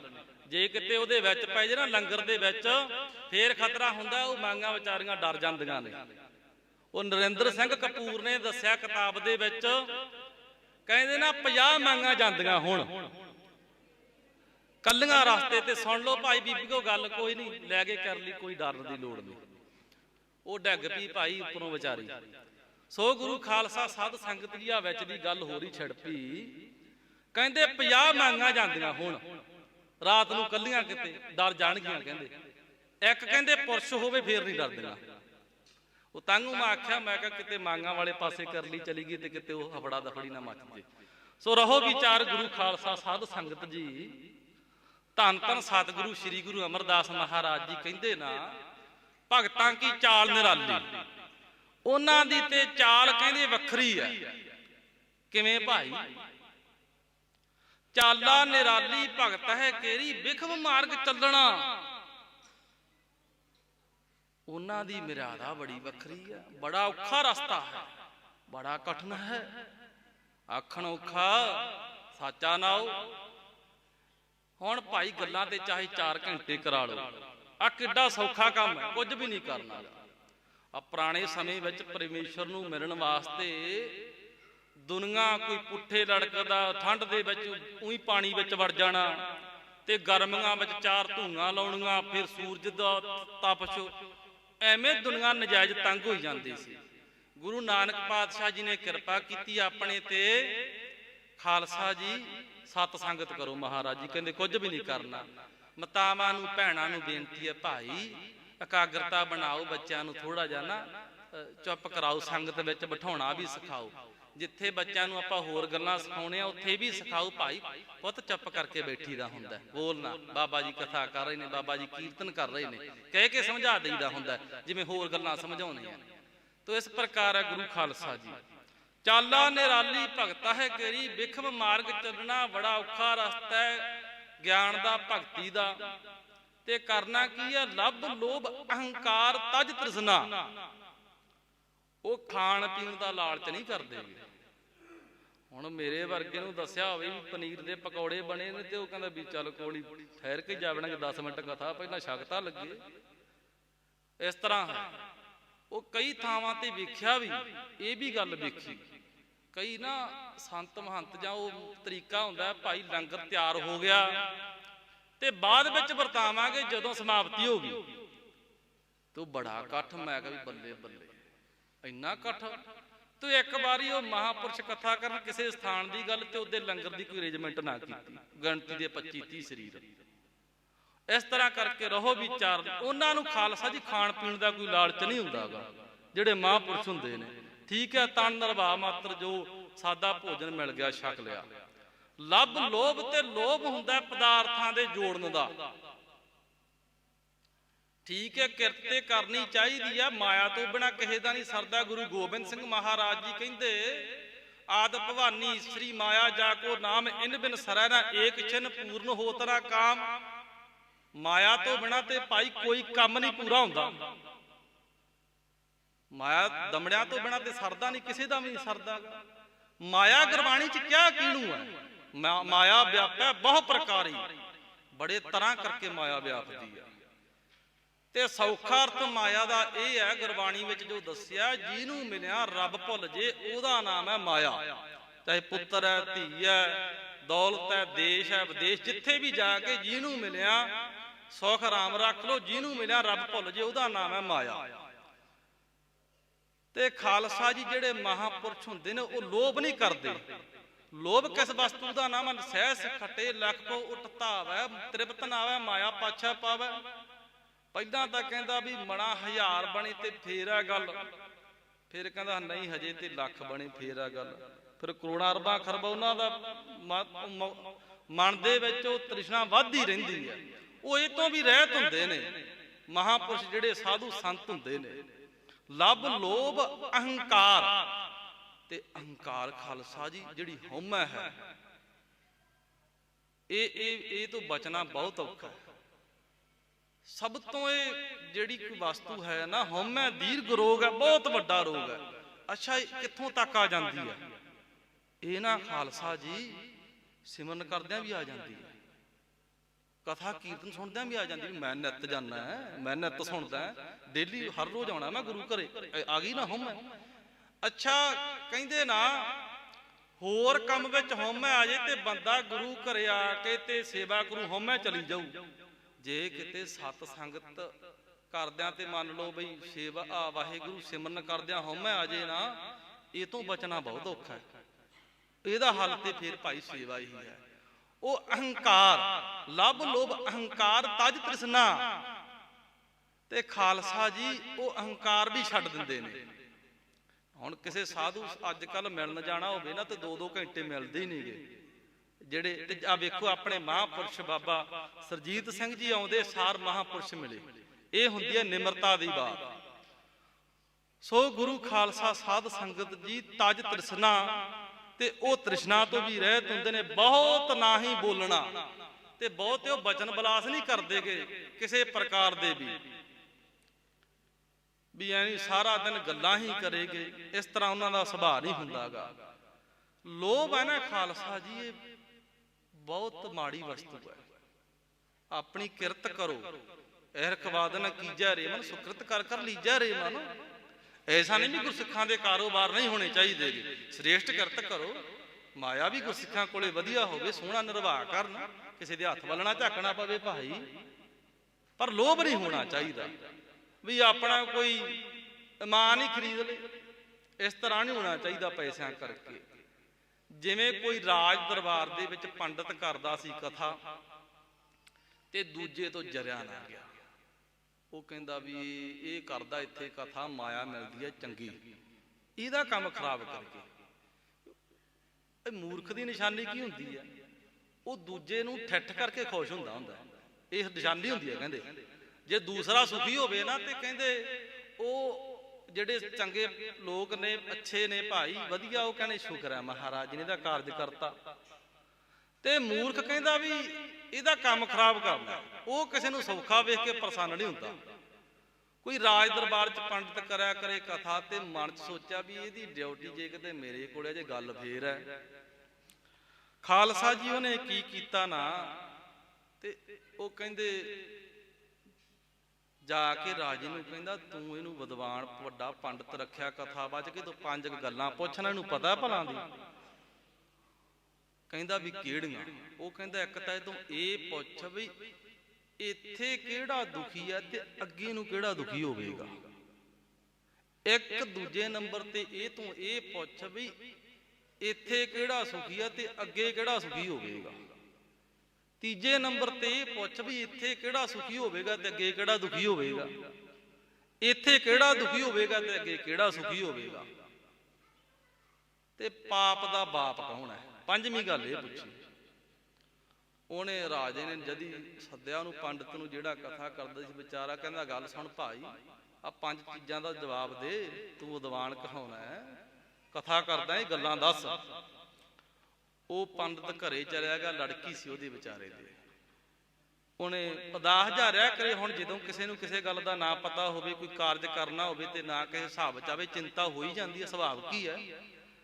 ਉਹ ਲੜਕੀ ਕਹਿਣ ਲੱਗੀ, ਪਿਤਾ ਜੀ ਕੀ ਗੱਲ ਹੈ, ਆਪ ਜੀ ਉਦਾਸ ਰਹਿੰਦੇ ਹੋ, ਅੱਜ ਕੱਲ ਖੁਸ਼ ਨਹੀਂ ਰਹਿੰਦੇ। ਕਹਿਣ ਲੱਗਾ, ਬੇਟੀ 8 ਦਿਨਾਂ ਦੀ ਮੁਹੌਲਤ ਮਿਲੀ ਹੈ, ਵੀ ਰਾਜੇ ਨੇ ਆਖਿਆ ਵੀ 8 ਦਿਨਾਂ ਦੇ ਵਿੱਚ ਭਾਈ ਜਾਂ ਤੇ ਗੱਲ ਦੱਸਦੇ, ਨਹੀਂ ਆਪਦਾ ਪਾਸਾ ਵੱਟ ਲਾ, ਕਿਸੇ ਹੋਰ ਨੂੰ ਇੱਥੇ ਡਿਊਟੀ ਦੇਵਾਂਗੇ। ਉਹ ਕਹਿਣ ਲੱਗੇ ਵੀ ਕੋਣੀ। ਉਹ ਸਾਰੀ ਗੱਲ ਆਪਣੀ ਲੜਕੀ ਨੂੰ ਦੱਸੀ ਵੀ ਗੱਲ ਤੇ ਬਣ ਗਈ ਆਹ, ਵੀ ਆਹ 5 ਪ੍ਰਸ਼ਨ ਉਹ ਦੂਸਰੇ ਪੰਡਤ ਨੇ ਦੱਸੇ ਨੇ। ਉਹ ਲੜਕੀ ਕਹਿੰਦੀ, ਕੋਣੀ ਪਿਤਾ ਜੀ, ਚੱਕਰ ਹੀ ਕੋਈ ਨਹੀਂ, ਕੋਈ ਗੱਲਬਾਤ ਨਹੀਂ, ਉਹ ਦਿਨ ਤੁਸੀਂ ਮੈਨੂੰ ਦੱਸਤਾ, ਬਸ ਠੀਕ ਹੈ, ਬੇਫਿਕਰ ਹੋ ਜਾਓ। ਸੋ ਗੁਰੂ ਖਾਲਸਾ ਜੀ, ਲੜਕੀ ਨੇ ਕੀ ਕੀਤਾ ਨਾ, ਇੱਕ ਤਾਂ ਗਰੀਬ ਲੱਕੜਹਾਰੇ ਨੂੰ ਬੇਨਤੀ ਕੀਤੀ, ਭਾਈ ਆਏ ਦਿਨ ਨੂੰ ਤੂੰ ਤਿਆਰ ਰਹੀਂ। ਇੱਕ ਵੇਸਵਾ ਨੂੰ ਕਿਹਾ, ਭਾਈ ਤੂੰ ਵੀ ਇਸ ਦਿਨ ਨੂੰ ਤੈਨੂੰ ਪੈਸੇ ਮਿਲ ਜਾਣਗੇ ਆਉਣ ਦੇ, ਤੂੰ ਤਿਆਰ ਰਹੀਂ। ਇੱਕ ਮਹਾਂਪੁਰਖ ਨੂੰ ਕਹਿੰਦਾ, ਜਪੀ ਤਪੀ ਨੇ ਵੀ ਮਹਾਂਪੁਰਸ਼ੋ ਚਰਨਾਂ 'ਚ ਬੇਨਤੀ ਹੈ, ਇੰਨੀ ਤਰੀਕ ਨੂੰ ਆਪ ਜੀ ਰਾਜ ਦਰਬਾਰ 'ਚ ਪਹੁੰਚਿਓ।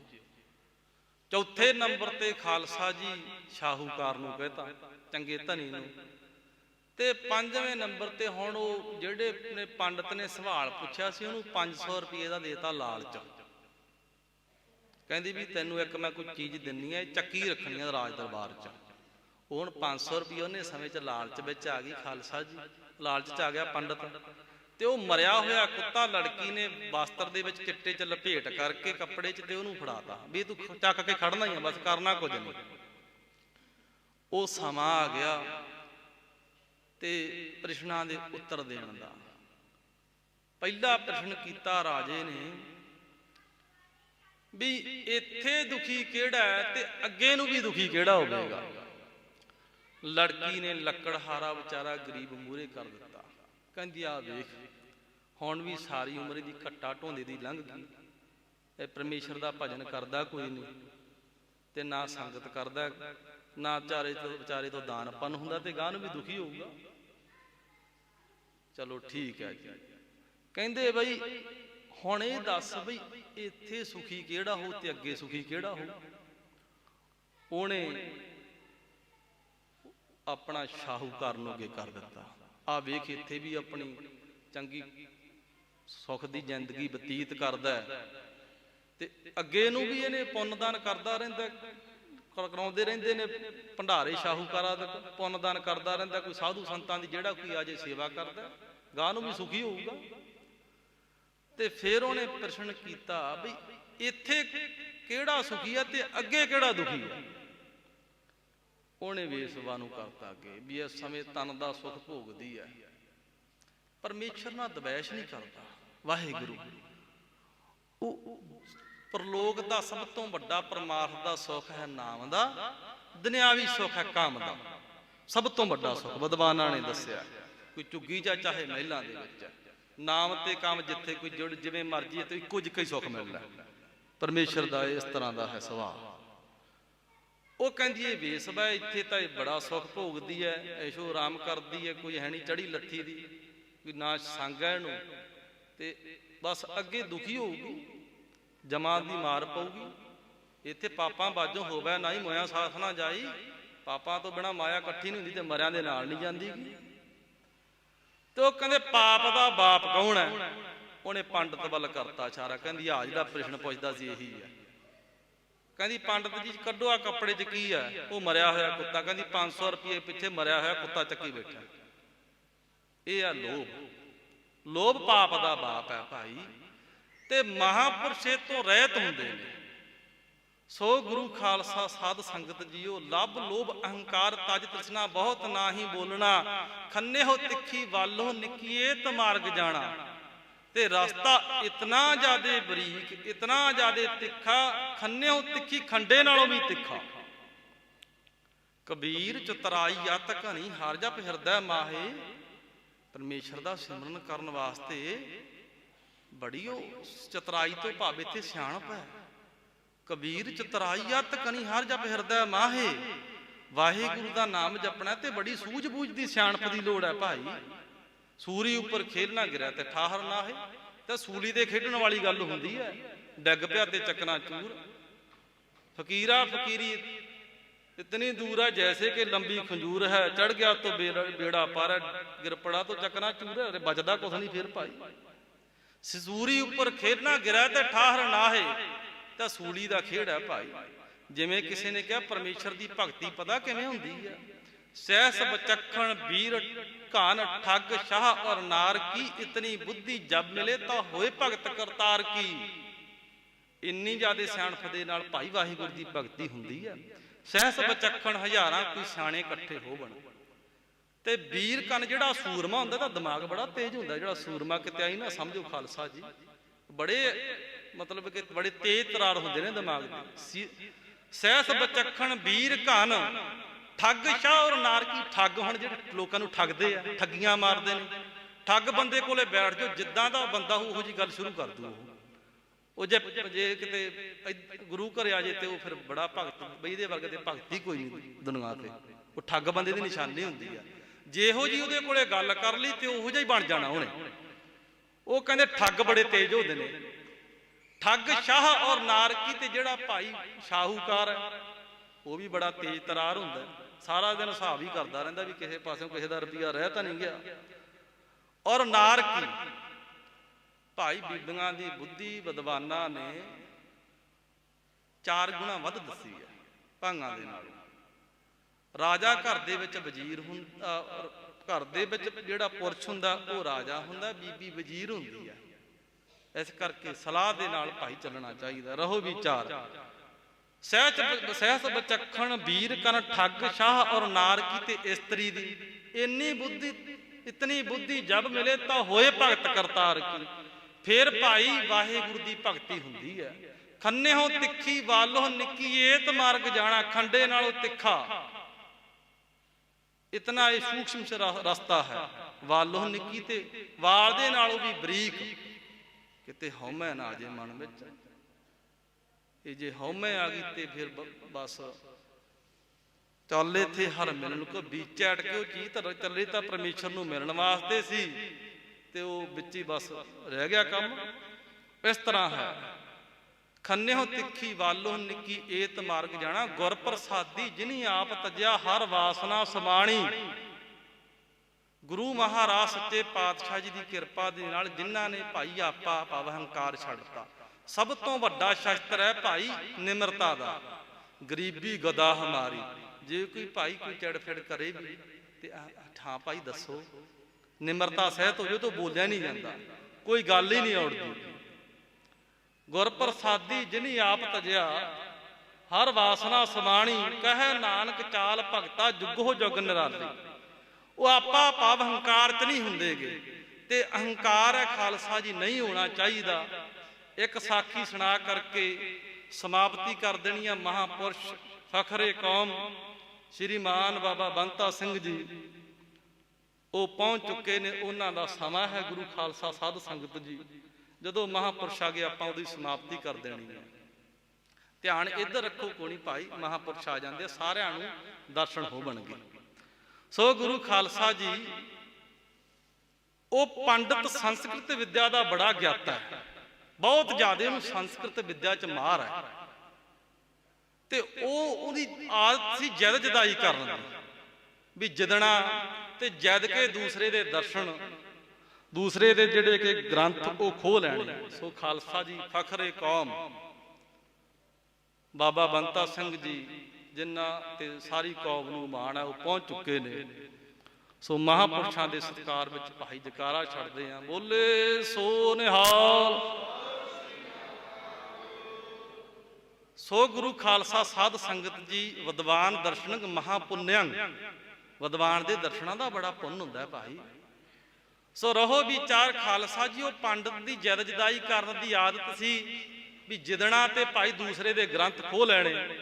ਇਸ ਤਰ੍ਹਾਂ ਦਾ ਉਹਦਾ ਸੀ ਸੁਭਾਅ। ਇਹੋ ਜਿਹਾ ਉਹਦਾ ਸੁਭਾਅ ਬਣਿਆ ਤੇ ਉਹ ਇੱਕ ਨਗਰ ਚਲਿਆ ਗਿਆ। ਹੁਣ ਆਪਾਂ ਬੱਚੇ ਤੋਂ ਪੁੱਛ ਲਈਏ ਵੀ ਬੇਟਾ ਤੇਰਾ ਪਿਤਾ ਕੀ ਕੰਮ ਕਰਦਾ, ਉਹ ਜੇ ਕਹਦੇ ਵੀ ਚਣਾਈ ਦਾ ਕੰਮ ਕਰਦਾ ਪਤਾ ਲੱਗ ਜਾਂਦਾ ਵੀ ਮਿਸਤਰੀਆਂ ਦਾ ਬੱਚਾ। ਬੱਚੇ ਦੇ ਉਹ ਜਦੋਂ ਉਹ ਜੇ ਕਿਸੇ ਨੂੰ ਪੁੱਛ ਲਈਏ ਭਾਈ ਤੇਰਾ ਪਿਓ ਕੀ ਕੰਮ ਕਰਦਾ, ਉਹ ਭਾਈ ਖੇਤੀਬਾੜੀ ਕਰਦੇ ਆ, ਅਨੁਮਾਨ ਲੱਗ ਜਾਂਦਾ ਨਾ ਵੀ ਇਹ ਬੱਚਾ ਜ਼ਿਮੀਂਦਾਰਾਂ ਦਾ। ਕਾਰਜ ਤੋਂ ਅਨੁਮਾਨ ਲੱਗ ਜਾਂਦਾ। ਉਹ ਚਾਰ ਲੜਕੀਆਂ ਖੂਹੇ ਤੇ ਪਾਣੀ ਭਰ ਰਹੀਆਂ ਨੇ ਤੇ ਉਹ ਪੰਡਤ ਕਹਿਣ ਲੱਗਿਆ, ਹੇ ਲੜਕੀ, ਹੇ ਪੁੱਤਰੀ, ਤੂੰ ਕਿਹਨਾਂ ਦੀ ਕਿਹੜੀ ਕੁਲ ਚ ਤੇਰਾ ਜਨਮ ਹੈ, ਤੇਰਾ ਪਿਤਾ ਕੀ ਕੰਮ ਕਰਦੇ ਨੇ, ਕੀ ਕਾਰਜ ਕਰਦੇ ਆ ਤੇਰੇ ਪਿਤਾ। ਹੁਣ ਉਹਦੇ ਮਨ ਚ ਇਹ ਸੀ ਵੀ ਜੇ ਕਿਸੇ ਨੇ ਕਹਿਤਾ ਮੇਰਾ ਪਿਓ ਕਥਾ ਕਰਦਾ ਤੇ ਮੈਂ ਇਹਦੇ ਨਾਲ ਜਾ ਕੇ ਜਿੱਦੂਗਾ ਤੇ ਇਹਦੇ ਗ੍ਰੰਥ ਰੱਖੂ। ਕੰਮ ਹੁਣ ਇਹੀ ਸੀ ਉਹਦਾ। ਉਹ ਕਹਿੰਦੀ ਪੰਡਤ ਜੀ ਮੁਖਕਾਰੀ ਨਾ ਮਝਾਰੀ ਤੋਂ ਜੁਬੀ ਨਚ ਸਰਪਨੀ ਪੰਚ ਭਰਤਾ ਨਾ ਪੰਚਾਲੀ ਤਸੇ ਕੁੱਲੇ ਮੈਂ ਬਾਲਕੀ। ਦੂਸਰੀ ਲੜਕੀ ਨੂੰ ਪੁੱਛਿਆ ਬੇਟਾ ਤੂੰ ਕਿੰਨਾ ਦੀ ਲੜਕੀ ਆ? ਉਹ ਕਹਿੰਦੀ ਗਿਰੇਵਾਨ ਨੂੰ ਸਿਰੇ ਨਾਸਤੀ ਦੋ ਬਾਹੂ ਬਵਰਜਤੇ ਜੀਵਤ ਪੁਰਸ਼ਾ ਪਛੰਤੇ ਤਸੇ ਕੁੱਲੇ ਮੈਂ ਬਾਲਕੀ। ਤੀਜੀ ਨੂੰ ਪੁੱਛਿਆ ਪੁੱਤ ਤੇਰਾ ਪਿਓ ਕੀ ਕੰਮ ਕਰਦਾ? ਉਹ ਕਹਿਣ ਲੱਗੀ ਪੰਡਤ ਜੀ ਹਰ ਸਿਮਰਤ ਨਿਤਯੰ ਬਹੁ ਜੀਵਨ ਪ੍ਰਤਪਾਲਕਾ ਅਰਨੇ ਬਸਤੇ ਨਤਯੰ ਤਿਸੇ ਕੁੱਲੇ ਮੈਂ ਬਾਲਕੀ। ਕਹਿੰਦੇ ਠੀਕ ਹੈ ਜੀ। ਉਹ ਪੰਡਤ ਹੈਰਾਨ ਵੀ ਗੱਲ ਕੀ ਬਣ ਗਈ। ਚੌਥੀ ਲੜਕੀ ਨੂੰ ਫੇਰ ਪੁੱਛਿਆ ਬੇਟਾ ਤੇਰਾ ਪਿਓ ਕੀ ਕੰਮ ਕਰਦਾ, ਕਿੰਨਾਂ ਦੀ ਕੁੜੀਆਂ ਤੂੰ? ਉਹ ਕਹਿਣ ਲੱਗੀ ਕਹਿੰਦੀ ਪੰਡਤ ਜੀ ਜਲੰਗ ਮੱਧੇ ਦਾਨ ਦੇ ਤਿਤ ਗ੍ਰਹਿ ਨਾ ਜੀਵ ਤੇ ਦਤਾਰੂ ਨਰਕ ਪ੍ਰਾਨੀ ਤਸੇ ਕੁੱਲੇ ਮੈਂ ਬਾਲਕੀ। ਉਹ ਪੰਡਤ ਕਹਿੰਦਾ ਮੇਰੇ ਤਾਂ ਸਿਰ ਉੱਪਰ ਦੀ ਲੰਘ ਗਈ ਗੱਲ, ਮੈਨੂੰ ਨਹੀਂ ਕੋਈ ਪੱਲੇ ਪਿਆ ਮੇਰੇ। ਉਹ ਸਾਰਾ ਪਿੰਡ ਜਿਵੇਂ ਆਪਣੇ ਪੰਜਾਬ ਦੇ ਸਕੂਲਾਂ 'ਚ ਪੰਜਾਬੀ ਲੱਗੀ ਹੁੰਦੀ, ਉਹ ਪਿੰਡ ਸਾਰੇ ਬੱਚੇ ਸੰਸਕ੍ਰਿਤ ਜਾਣਦੇ ਸੀ। ਉਹ ਲੜਕੀ ਕਹਿਣ ਲੱਗੀ, ਪੰਡਤ ਜੀ ਮੁਖਕਾਰੀ ਨਾ ਮਝਾਰੀ, ਮੁਖ ਜਿਹੜਾ ਕਾਲਾ ਹੈ ਨਾ ਮਝਾਰੀ, ਕਿਤੇ ਬਿੱਲੀ ਨਾ ਸਮਝ ਲਈ। ਦੋ ਜੂ ਵੀ ਨਾ ਸਰਪਣੀ, ਦੋ ਜ਼ਬਾਨਾਂ ਨੇ ਕਿਤੇ ਸਪਣੀ ਵੀ ਨਾ ਸਮਝ ਲਈ। ਪੰਚ ਭਰਤਾ ਨਾ ਪੰਚਾਲੀ, ਪੰਜਾਂ ਨਾਲ ਚੱਲਦੀ ਹੈ, ਕਿਤੇ ਦ੍ਰੋਪਦੀ ਵੀ ਨਾ ਸਮਝ ਲਈ। ਤਸੇ ਕੁੱਲੇ ਮੈਂ ਬਾਲਕੀ, ਭਾਵ ਮੇਰਾ ਜਿਹੜਾ ਪਿਓ ਹੈ ਉਹ ਕਲਮ ਚਲਾਉਂਦਾ ਹੈ, ਕਲਮ ਦਾ ਮੂੰਹ ਕਾਲਾ ਹੁੰਦਾ ਹੈ ਤੇ ਪੰਜਾਂ ਨਾਲ ਚੱਲਦੀ ਹੈ। ਤਸੇ ਕੁੱਲੇ ਮੈਂ ਬਾਲਕੀ, ਭਾਵ ਮੈਂ ਮੁਨਸ਼ੀ ਦੀ ਕੁੜੀ ਹਾਂ। ਦੂਸਰੀ ਲੜਕੀ ਨੇ ਜਵਾਬ ਦਿੱਤਾ, ਖਾਲਸਾ ਜੀ ਕਹਿਣ ਲੱਗੀ, ਪੰਡਤ ਜੀ ਗਿਰੇਬਾਨੂ ਸਿਰੇ ਨਾਸਤੀ, ਦੋ ਬਾਹੂ ਬਬਰਜਤੇ, ਜੀਵਤ ਪੁਰਸ਼ਾ ਪਛੰਤੇ, ਤਸੇ ਕੁੱਲੇ ਮੈਂ ਬਾਲਕੀ। ਗਲਾ ਤੇ ਹੈ, ਸਿਰ ਨਹੀਂ ਹੈ, ਉਹ ਹੁੰਦਾ ਹੀ ਨਹੀਂ। ਆ ਗਲਾ ਆਪਣਾ ਜਿਸ ਪ੍ਰਕਾਰ ਪਤਾ ਹੀ ਹੈ ਕਮੀਜ਼ ਦਾ। ਜੀਵਤ ਪੁਰਸ਼ਾ ਪਛੰਤੇ, ਤੇ ਜਿਉਂਦੇ ਲੋਕੀ ਪਾਉਂਦੇ ਨੇ, ਭਾਵ ਮੇਰਾ ਪਿਓ ਆ ਜਿਹੜਾ ਉਹ ਦਰਜੀ ਦਾ ਕੰਮ ਕਰਦਾ। ਤਸੇ ਕੁੱਲੇ ਮੈਂ ਬਾਲਕੀ, ਦਰਜੀ ਦੀ ਲੜਕੀ ਹਾਂ। ਉਹ ਤੀਜੀ ਕਹਿਣ ਲੱਗੀ, ਹੈ ਪੰਡਤ ਜੀ ਹਰ ਸਿਮਰਤ ਨਿਤਯੰ ਬਹੁ ਜੀਵਨ ਪ੍ਰਤਪਾਲਕਾ, ਮੇਰਾ ਪਿਓ ਰੱਬ ਰੱਬ ਕਰਦਾ ਤੇ ਬੜੇ ਜੀਵਾਂ ਦੀ ਪਾਲਣਾ ਪੋਸ਼ਣਾ ਕਰਦਾ, ਅਰਨੇ ਵਸਤੇ ਨਿਤਯੰ ਜੰਗਲ ਦੇ ਵਿੱਚ ਰਹਿੰਦਾ ਹੈ, ਭਾਵ ਕੀ ਬੱਕਰੀਆਂ ਚਰਦਾ। ਤਸੇ ਕੁੱਲੇ ਮੈਂ ਬਾਲਕੀ, ਇਆਲੀ ਦੀ ਲੜਕੀ ਹਾਂ। ਤੇ ਚੌਥੀ ਨੂੰ ਕਹਿੰਦਾ, ਪਤ ਤੂੰ ਵੀ ਖੋਲ ਕੇ ਦੱਸ ਦੇ ਕਿੰਨਾ ਦੀ ਕੁੜੀ, ਮੇਰੇ ਨਹੀਂ ਕੁਛ ਸਮਝ ਚ ਪਈ ਗੱਲ। ਉਹ ਕਹਿਣ ਲੱਗੀ, ਪੰਡਤ ਜੀ ਮੇਰਾ ਜਿਹੜਾ ਪਿਤਾ ਹੈ ਨਾ, ਜਲੰਗ ਮਦੇ ਦਾਨ ਦੇ, ਜਲ ਵਿੱਚ ਦਾਨ ਦਿੰਦਾ ਹੈ, ਮੱਛੀਆਂ ਨੂੰ ਦਾਣਾ ਪਾਉਂਦਾ ਹੈ। ਤਤ ਗ੍ਰਹਿ ਨਾ ਜੀਵਤੇ, ਪਰ ਉਹ ਖਾਣ ਵਾਲੀਆਂ ਜਿਉਂਦੀਆਂ ਨਹੀਂ ਰਹਿੰਦੀਆਂ ਗੀਆਂ। ਦਾਤਾਰੂ ਨਰਕ ਪ੍ਰਾਨੀ ਹੈ, ਤੇ ਦਾਤਾ ਆਪਦੇ ਜਾਣੀ ਤਾਂ ਦਾਨ ਦਿੰਦਾ, ਪਰ ਨਰਕਾਂ ਦਾ ਅਧਿਕਾਰੀ ਹੈ। ਤਸੇ ਕੁੱਲੇ ਮੈਂ ਬਾਲਕੀ, ਭਾਵ ਮੇਰਾ ਪਿਓ ਝੀਵਰਾ ਮੱਛੀਆਂ ਫੜ ਫੜ ਕੇ ਨਾਲੇ ਖਾਂਦਾ ਨਾਲੇ ਵੇਚਦਾ। ਉਹ ਭਾਵ ਕੀ ਸੀ ਵੀ ਉਹ ਸਾਰੀਆਂ ਲੜਕੀਆਂ, ਸਾਰਾ ਪਿੰਡ ਹੀ ਸੰਸਕ੍ਰਿਤ ਪੜ੍ਹਿਆ ਹੋਇਆ ਸੀ, ਤੇ ਉਹਨੇ ਜਾ ਕੇ ਉੱਥੇ ਪੰਗਾ ਲੈ ਲਿਆ। ਫਿਰ ਇਹੋ ਜਿਹੀ ਨਹੀਂ ਖਾਲਸਾ ਜੀ, ਹੰਕਾਰੀਆਂ ਨੂੰ ਇਸ ਤਰ੍ਹਾਂ ਮਾਤ ਵੀ ਮਿਲ ਜਾਂਦੀ ਹੈ। ਜਿਵੇਂ ਬੀਰਬਲ ਗੁਰੂ ਘਰ ਦੇ ਨਾਲ ਪੰਗਾ ਲੈਂਦਾ ਸੀਗਾ, ਅਕਬਰ ਸਭ ਤੋਂ ਵੱਧ ਸ਼ਰਧਾਲੂ ਰਿਹਾ ਗੁਰੂ ਘਰ ਦਾ ਸਾਰੇ ਬਾਦਸ਼ਾਹ ਵਿੱਚੋਂ, ਤੇ ਬੀਰਬਲ ਵਿਰੋਧੀ ਰਿਹਾ ਗੁਰੂ ਘਰ ਦਾ। ਲੋਕੀ ਇਹਦੀਆਂ ਗੱਲਾਂ ਬਾਤਾਂ ਸੁਣਾਉਂਦੇ ਨੇ, ਪਰ ਇਹ ਵੇਖੋ ਇਹਨੂੰ ਐਸੀ ਮਾਰ ਪਈ ਗੁਰੂ ਘਰ ਤੋਂ, ਖਾਲਸਾ ਜੀ ਫਿਰ ਰਾਹ 'ਚ ਹੀ ਮਰ ਮੁੱਕ ਗਿਆ ਸੀ। ਭਾਵ ਕੀ ਵੀ ਹੰਕਾਰ ਨਹੀਂ ਹੋਣਾ ਚਾਹੀਦਾ, ਤੇ ਮਹਾਂਪੁਰਸ਼ ਹੰਕਾਰ ਤੋਂ ਰਹਿਤ ਹੁੰਦੇ ਨੇ। ਗੁਰ ਪ੍ਰਸਾਦੀ ਜਿਨੀ ਆਪ ਤਜਿਆ, ਹਰ ਵਾਸਨਾ ਸਮਾਣੀ। ਪਹਿਲਾ ਅਰਥ ਵੀ ਉਹਨਾਂ ਦੇ ਵਿੱਚ ਭਾਈ ਹਰ ਵਾਸਨਾ ਸਮਾਣੀ, ਵਾਹਿਗੁਰੂ ਦਾ ਨਾਮ ਆ ਕਰਕੇ ਉਹਨਾਂ ਦੇ ਅੰਦਰ ਸਮਾ ਜਾਂਦਾ ਹੈ। ਕਹੈ ਨਾਨਕ ਚਾਲ ਭਗਤਾ, ਜੁਗ ਹੋ ਜੁਗ ਨਿਰਾਲੀ। ਰੱਬ ਦੇ ਪਿਆਰਿਆਂ ਦੀ ਭਾਈ ਜੁਗਾਂ ਜਗੰਤਰਾਂ ਤੋਂ ਹੀ ਜਿਹੜੀ ਵੱਖਰੀ ਹੀ ਮਰਿਆਦਾ ਹੈ, ਭਗਤਾਂ ਤੇ ਸੰਸਾਰੀਆਂ ਜੋੜ ਕਦੇ ਨਾ ਆਇਆ। ਮਹਾਨ ਪਰਉਪਕਾਰੀ ਮਹਾਂਪੁਰਖ ਸ਼੍ਰੀਮਾਨ ਸੰਤ ਬਾਬਾ ਸੁਰਜੀਤ ਸਿੰਘ ਜੀ, ਤਿਨਾਂ ਲਈ ਖਾਲਸਾ ਜੀ ਯਾਦ ਵਿੱਚ ਆਪਾਂ ਜੁੜ ਬੈਠੇ ਹਾਂ। ਸੋ ਗੁਰੂ ਖਾਲਸਾ ਜੀ ਧੰਨਵਾਦ ਹੈ। ਗਿਆਨੀ ਜਰਨੈਲ ਸਿੰਘ ਜੀ ਦਾ, ਭਾਈ ਮਨਦੀਪ ਸਿੰਘ ਜੀ ਦਾ, ਭਾਈ ਹਰਜਸ ਸਿੰਘ ਬੜੇ ਪਿਆਰ ਵਾਲੇ, ਬੜੇ ਲੰਮੇ ਸਮੇਂ ਤੋਂ ਪਿਆਰ ਹੈ। ਅਤੇ ਇਸ ਸਥਾਨ ਦੇ ਮੁੱਖ ਸੇਵਾਦਾਰ ਸੰਤ ਬਾਬਾ ਸੁਰਜੀਤ ਸਿੰਘ ਜੀ, ਬੜੇ ਪਿਆਰ ਵਾਲੇ, ਨਿਮਰਤਾ ਵਾਲੇ, ਉਹਨਾਂ ਦਾ ਵੀ ਰੋਮ ਰੋਮ ਕਰਕੇ ਧੰਨਵਾਦ। ਸਭ ਤੋਂ ਵੱਧ ਸ਼ੁਕਰਾਨਾ ਧੰਨ ਧੰਨ ਸ੍ਰੀ ਗੁਰੂ ਗ੍ਰੰਥ ਸਾਹਿਬ ਮਹਾਰਾਜ ਸੱਚੇ ਪਾਤਸ਼ਾਹ ਜੀਆਂ ਦਾ, ਜੋ ਆਪ ਸੰਗਤਾਂ ਦੇ ਗੁਰੂ ਖਾਲਸਾ ਜੀ ਸਨਮੁਖ ਵਿਚਾਰ ਕਰ ਸਕੇ। ਸੌਖਾ ਕੰਮ ਹੈ ਸਤ ਸੰਗਤੀ ਕਰਨੀ, ਕੁਝ ਵੀ ਨਹੀਂ। ਆ ਬੜਾ ਸੌਖਾ ਰਸਤਾ ਹੈ। ਕਥਾ ਕਰਨ ਵਾਲੇ ਨੇ ਕਥਾ ਕਰਨੀ ਹੈ, ਕੀਰਤਨ ਕਰਨ ਵਾਲੇ ਨੇ ਕੀਰਤਨ ਕਰਨਾ, ਆਪਾਂ ਤੇ ਬੈਠ ਕੇ ਸੁਣਨਾ ਹੀ ਹੈ, ਬਸ ਇੰਨਾ ਹੀ ਕੰਮ ਹੈ। ਕਿਤਨਾ ਸੌਖਾ ਗੁਰੂ ਨਾਨਕ ਪਾਤਸ਼ਾਹ ਜੀ ਨੇ ਸਤ ਸੰਗਤ ਦਾ ਆਪਾਂ ਨੂੰ ਰਾਹ ਬਖਸ਼ਿਆ। ਤੇ ਭਾਈ ਵਿਦਵਾਨ ਕਹਿੰਦੇ ਨੇ, ਵਿਦਵਾਨ ਦਰਸ਼ਨ ਮਹਾਪੁੰਨਯੰ, ਵਿਦਵਾਨ ਜੀ ਦੇ ਦਰਸ਼ਨਾਂ ਦਾ ਪੁੰਨ ਹੁੰਦਾ ਹੈ। ਆਪਣੇ ਕੋਲੇ ਫਖਰੇ ਕੌਮ ਮਹਾਨ ਵਿਦਵਾਨ ਬਾਬਾ ਬੰਤਾ ਸਿੰਘ ਜੀ ਉਹ ਪਹੁੰਚ ਚੁੱਕੇ ਨੇ ਭਾਈ, ਜਿਨ੍ਹਾਂ ਦੇ ਦਰਸ਼ਨਾਂ ਦਾ ਵੀ ਫਲ ਹੈ। ਸੋ ਖਾਲਸਾ ਜੀ ਵਿਚਾਰ ਬੜੇ ਪਿਆਰ ਦੇ ਨਾਲ ਬੈਠ ਕਰਕੇ ਸਰਵਣ ਕਰਨੀ ਹੈ। ਭੁੱਲਾਂ ਚੁੱਕਾਂ ਦੀ ਖਿਮਾ, ਭੁੱਲ ਜਾਣਾ ਜੀਵ ਦਾ ਕਰਮ ਹੈ। ਦੇਹੋ ਸੱਜਣ ਅਸੀਸੜੀਆ, ਜਾਂ ਹੋਵੇ ਸਾਹਿਬ ਸਿਓ ਮੇਲ। ਵਾਹਿਗੁਰੂ ਜੀ ਕਾ ਖਾਲਸਾ, ਵਾਹਿਗੁਰੂ ਜੀ ਕੀ ਫਤਿਹ।